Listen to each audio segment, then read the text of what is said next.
So, Dr. Warwick, when it comes to sort of why these people want to reach Europe so desperately, what is the underlying factor there?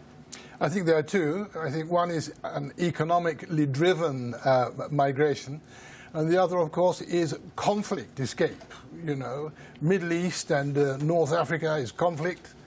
West Africa and other parts are, you know, economic. They're driven by, you know, the marginalized, the impoverished, those who really have no access to a better life. See Europe as the Elysian field. A lot of the onus is left on the European governments to tackle the issue. Could African governments maybe do more from within to stop the migrants coming over from that end and maybe even stop people smuggling somehow? You see, Africa's problem has always been to manage their borders. Their borders are described variously as porous or non-existent. The very fact that Boko Haram was able to mount its particular offensive across the Nigerian border really with impunity demonstrates this. So the African governments might want to do better, but I don't think they have the organization and the systems to manage their borders any better than they do. From what we're seeing and what we're hearing about today, it seems like the recent EU announcements to triple the funding for border controls didn't really go far enough. What more do you think could be done? Well, I think that if Europe is going to try to finance, because I don't think Italy can cope with this on its own, it has already appealed to the European Union countries to assist in the development of an expanded Coast Guard and rescue mission, and the European countries are not terribly keen. You know, they're strapped for cash themselves. So what else can they do? Well, they've got to have a different system, you know.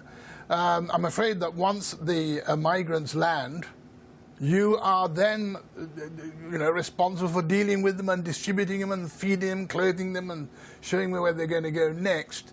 And at the moment, the question is, and Australia doesn't let them land. You know, Australia keeps them in concentration camps, no, shall I say rehabilitation centres off land.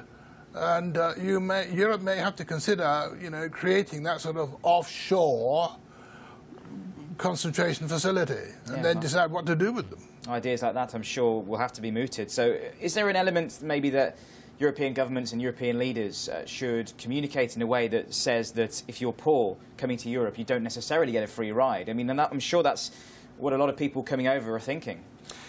Well, as I said, you see, to the poor African and to the refugee from the Middle East and all its conflict, Europe is like paradise, you know, where, you know, the streets are paved with gold and all that. If you try to persuade them that that is not the case, they won't listen to you. They'll simply think you're trying to con them.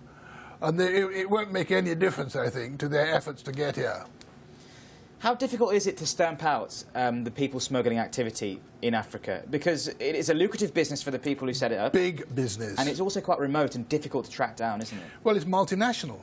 You see, I mean, what you've got operating in Africa and North Africa, particularly, is across borders organized crime institutions that, you know, that are well organized, well resourced, and, you know, with a possibility of raking in between $0.5 to $1 billion a year, they are not going to give way easily. How do governments manage this? I really haven't the faintest idea. How do you organize? How did America organize the cocaine smuggling trade from South America? Have they even managed to do it? That gives you some idea of the kind of problem that you're going to be facing. So do you think we're looking at the next major humanitarian crisis on our hands here then? Will the immigrants themselves produce that crisis within Europe? That I'm not sure about. Europe is very well set up to prevent such crises occurring. But I'm afraid the process of migration itself is extremely hazardous. And I heard your correspondent talk about people being shot in the leg. A lot of these people are killed before they even get onto the boat, let alone drowning in the Mediterranean. It's a hazardous state of affairs, and that is a humanitarian crisis that I think you can expect to continue. Dr. Warwick Onyeama, thank you very much indeed for that. You're welcome.